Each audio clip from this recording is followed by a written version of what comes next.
ಇವತ್ತು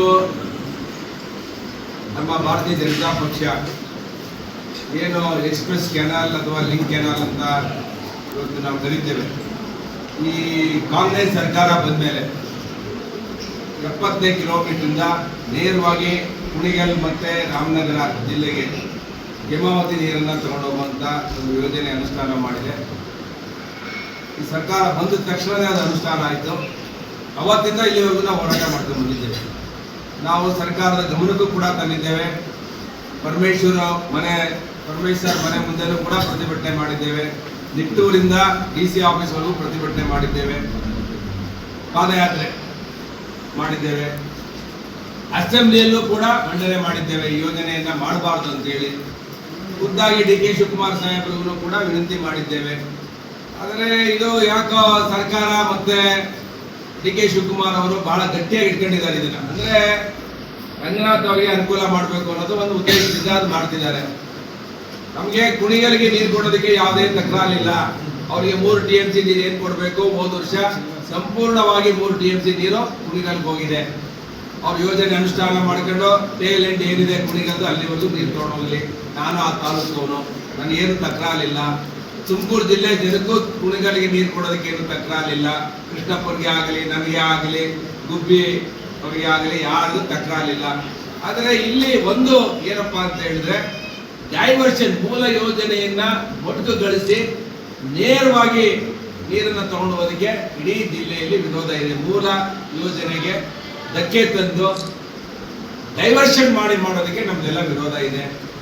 ಇಷ್ಟೆಲ್ಲ ಹೋರಾಟಗಳಾಗಿ, ಇಷ್ಟೆಲ್ಲ ಅಸೆಂಬ್ಲಿಗಳಲ್ಲಿ ರೈತರುಗಳು, ಸ್ವಾಮೀಜಿಗಳು, ಜನಪ್ರತಿನಿಧಿಗಳು ನಾವೆಲ್ಲರೂ ಹೋರಾಟ ಮಾಡಿದ್ದೇವೆ. ಇಷ್ಟಾದರೂ ಹಠ ಬಿಡದಲೆ ಇದನ್ನ ನಾವು ತಗೊಂಡು ಹೋಗ್ತೀವಿ, ಸರ್ಕಾರ ನಮ್ದಿದೆ ಅಂತ ಹೇಳಿ ಮೊಂಡು ವಾದವನ್ನ DK ಶಿವಕುಮಾರ್ ಸಾಹೇಬರು ಮಾಡ್ತಾ ಇದ್ದಾರೆ. ನಾನಿವತ್ತು 144 ಸೆಕ್ಷನ್ ಕೂಡ ಜಾರಿ ಮಾಡಿದ್ದಾರೆ ತಹಸೀಲ್ದಾರು. ನಾವು ಇದಕ್ಕೆ ಕಚ್ಚೆನೂ ಕಟ್ಟಲ್ಲ. 144 ಸೆಕ್ಷನ್ ಸರ್ಕಾರ ಇದೆ, ಅವ್ರು ಮಾಡ್ಕೊಳ್ತಾರೆ. ನಾವಿರೋದು ಹೋರಾಟ ಮಾಡೋಕ್ಕೆ, ನಾವು ಹೋರಾಟ ಮಾಡೇ ಮಾಡ್ತೇವೆ. ಅವ್ರಿರೋದು ಸೆಕ್ಷನ್ ಹಾಕಕ್ಕೆ, ನಾವಿರೋದು ಮುರಿಯಕ್ಕೆ. 144 ಸೆಕ್ಷನ್ ಮುರಿತೇವೆ. ಯಾವುದೇ ಒತ್ತಡಕ್ಕೂ ನಾವು ಒಳಗಾಗಲ್ಲ. ಒಂದು ಸ್ಪಷ್ಟವಾಗಿ ಹೇಳ್ತೇನೆ, ಇದು ರೈತರಿಗೋಸ್ಕರ ಹೋರಾಟ ಮಾಡ್ತಿರೋದು. ನಾವ್ಯಾರೋ ನಮ್ಮ ಸ್ವಾರ್ಥಕ್ಕೆ, ಸುರೇಶ್ ಗೌಡನ ಸ್ವಾರ್ಥಕ್ಕಾಗಲಿ, MT ಕೃಷ್ಣಪ್ಪನ ಸ್ವಾರ್ಥಕ್ಕಾಗಲಿ, ಸೌಡು ಶಿವಣ್ಣನ ಸ್ವಾರ್ಥಕ್ಕಾಗಲಿ, ಸ್ವಾಮೀಜಿಯವರ ಸ್ವಾರ್ಥಕ್ಕಾಗಿ ಈ ಹೋರಾಟ ಮಾಡ್ತಿಲ್ಲ. ನಾವು ಮಾಡ್ತಿರೋದು ರೈತರ ಜಿಲ್ಲೆಯ ರೈತರ ಹಿತಕ್ಕಾಗಿ ಹೋರಾಟ ಮಾಡ್ತಿದ್ದೇವೆ. ಇದು ಮರಣ ಶಾಸನ ಆಗಬಾರ್ದು. ತುಮಕೂರು ಜಿಲ್ಲೆಯಲ್ಲಿ ಬಹಳ ಜನ ಹೋರಾಟ ಮಾಡಿ ಹೇಮಾವತಿ ನೀರನ್ನು ತಂದಿದ್ದೇವೆ. ನಾನು ಈ ಕೂಡಲೇ ಸರ್ಕಾರ ಕೇಳ್ತಾ ಇದ್ದೇನೆ, ನಿಮ್ಮ 144 ಸೆಕ್ಷನ್ಗೆ ನಾವು ಕಚ್ಚೆನೂ ಕಟ್ಟಲ್ಲ. ತಾಕತ್ತಿದ್ರೆ ನೋಡೋಣ, ಸರ್ಕಾರನ, ಜಿಲ್ಲಾಡಳಿತನ, ಇಲ್ಲ ರೈತರ ಸವಾಲಿದೆ. ಇದನ್ನ ಸವಾಲನ್ನ ನಾವು ಹಾಕಿದ್ದೇನೆ ಸರ್ಕಾರಕ್ಕೆ. ಜಿಲ್ಲಾಧಿಕಾರಿಗಳಿಗೆ ಹೇಳ್ತೇನೆ, ನೀವೆಲ್ಲ ಈ ಜಿಲ್ಲೆ ಅನ್ನ ತಿಂತಿದ್ದೀರಾ, ನೀವೆಲ್ಲ ರೈತರ ಮಕ್ಕಳಿದ್ದೀರಾ. ನೀವೇನಾದ್ರೂ ಪೊಲೀಸ್ನವರೇ ಇರ್ಬೋದು, ತಹಸೀಲ್ದಾರೇ ಆಗಿರ್ಬೋದು, DCನೇ ಆಗಿರ್ಬೋದು. ಫಸ್ಟ್ ನಾನು ಹೇಳ್ತಾ ಇದ್ದೇನೆ, ಜಿಲ್ಲೆಯಲ್ಲಿರುವಂತ ಪರಮೇಶ್ ಸಾಹೇಬ್ರಿಗೆ ಹೇಳ್ತಿದ್ದೇನೆ, ರಾಜಣ್ಣ ಸಾಹೇಬ್ರಿಗೆ ನಾನು ವಿನಂತಿ ಮಾಡ್ತೇನೆ, ಕೂಡಲೇ ಅಚ್ಚುಕಟ್ಟನ್ನ ಡಿಕ್ಲೇರ್ ಮಾಡಿ. ನೀರನ್ನ ನಾವು ಅಚ್ಚುಕಟ್ಟು ಡಿಕ್ಲೇರ್ ಮಾಡಿದ್ರೆ ಪ್ರತಿ ವರ್ಷನೂ ಕೂಡ 1 ಲಕ್ಷ ಹೆಕ್ಟೇರ್ಸ್ ಇದನ್ನೆಲ್ಲ ಕರ್ಟೈಲ್ ಮಾಡ್ಕೊಂಡು ನೀರು ಸೇವಿಂಗ್ಸ್ ಅಂತ ಹೇಳಿ ನೀರು ತಗೊಂಡೋಗುವಂತ ಡೋಂಗಿತನವನ್ನ ಫಸ್ಟ್ ನಿಲ್ಲಿಸಬೇಕು. ನಾವೆಲ್ಲ ಜಿಲ್ಲೆ ಶಾಸಕರು ಮಾತಾಡ್ಕೊಳ್ತೇವೆ, ಏನು ಅಚ್ಚುಕಟ್ಟಿದೆ ಅದನ್ನ ಡಿಕ್ಲೇರ್ ಮಾಡ್ತೇವೆ. ಎಲ್ಲ ಕ್ರಾಪ್ಗೆ, 2 ಕ್ರಾಪ್ಗೆ ಅಥವಾ 1 ಕ್ರಾಪ್ಗೆ ನಮ್ದು ಆದೇಶ ಇರೋದು. ಆ ಕ್ರಾಪ್ಗೆ ನೀರು ಕೊಡುವಂಥದ್ದನ್ನ ಈ ವರ್ಷದಿಂದ ಇಂಪ್ಲಿಮೆಂಟ್ ಮಾಡುವಂಥ ಕೆಲಸವನ್ನ DC ಅವರು, ಹೇಮಾವತಿಯವರು ಕೂಡಲೇ ಮಾಡಬೇಕು. ಕುಡಿಯೋ ನೀರು ಬಿಟ್ಟು ಬೇರೆ ಕೆರೆಗಳಿಗೆ ತುಂಬಿಸುವಂಥ ನೀರುಗಳನ್ನ ತಕ್ಷಣ ರದ್ದು ಮಾಡಿ ಎಲ್ಲ ಕ್ರಾಪ್ಗೆ ನೀರು ಕೊಡುವಂಥ ಕೆಲಸಗಳನ್ನ ಸರ್ಕಾರ ಮಾಡಬೇಕು ಅಂತ ಹೇಳಿ ಈ ಸಂದರ್ಭದಲ್ಲಿ ಆಗ್ರಹ ಮಾಡ್ತೇನೆ. ಹೇಳ್ರಿ ನೆಕ್ಸ್ಟ್. ರಂಗನಾಥ್ ಅವರು ಹೇಳ್ತಿದ್ರು, ಎಲ್ಲ ಒಪ್ಕೊಂಡಿದ್ದಾರೆ, ಯಾರು ಇಲ್ಲ, ಸುಮ್ಮನೆ ಕನ್ಫ್ಯೂಷನ್ ಮಾಡ್ತಿದ್ದಾರೆ. ಸಭೆನೆಲ್ಲ ಒಪ್ಕೊಂಡು ಬಂದಿದ್ದಾರೆ.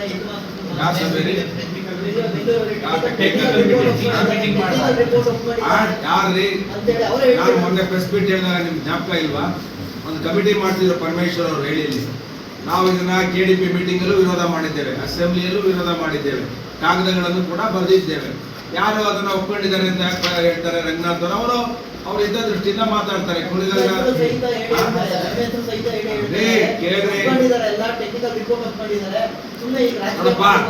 ಇಲ್ಲಿ ರಾಜಕೀಯ ಉದ್ದೇಶ ಮತ್ತೊಂದು ಅವ್ರು ಹೇಳ್ಕೋಬಹುದು.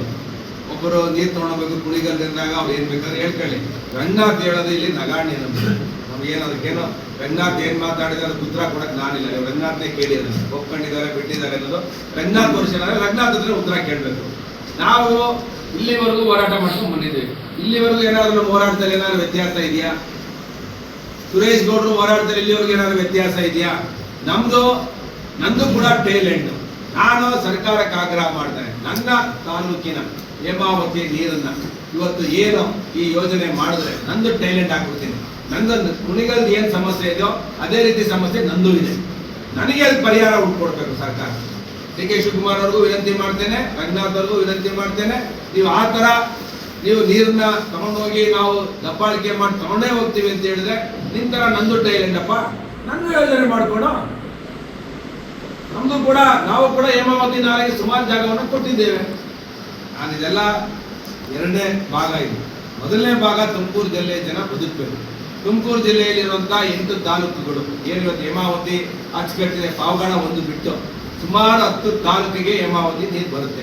ಈ 10 ತಾಲೂಕುಗಳಿಗೆ ರಾಜಕೀಯ ಇಲ್ಲದೆ ಎಲ್ಲರೂ ಸಮಾನವಾಗಿ ಬದುಕಬೇಕು ನೀರಿನ ವಿಷಯದಲ್ಲಿ. ಅದರಿಂದ ಒಬ್ಬರಿಗೆ ಕಣ್ಣಿಗೆ ಎಣ್ಣೆ, ಇನ್ನೊಬ್ಬರ ಕಣ್ಣಿಗೆ ಸುಣ್ಣ ಆಗ್ಬಾರ್ದು. ಒಂದ್ ಕಣ್ಣಿಗೆ ಎಣ್ಣೆ, ಒಂದ್ ಕಣ್ಣಿಗೆ ಬೆಣ್ಣೆ, ಒಂದ್ ಕಣ್ಣಿಗೆ ಸುಣ್ಣ ಆಗ್ಬಾರ್ದು. ಅದರಿಂದ ನಾನು ಈ ಹೋರಾಟನ ತೀವ್ರವಾಗಿ ತಗೊಳ್ತೇವೆ. ಇದಕ್ಕೇನಾದ್ರು ಆದ್ರೆ ಅದಕ್ಕೆ ನೇರ ಸರ್ಕಾರನೇ ಹೊಣೆ. ನಾಳೆ ಏನಾದ್ರು ಸಾವು ನೋವು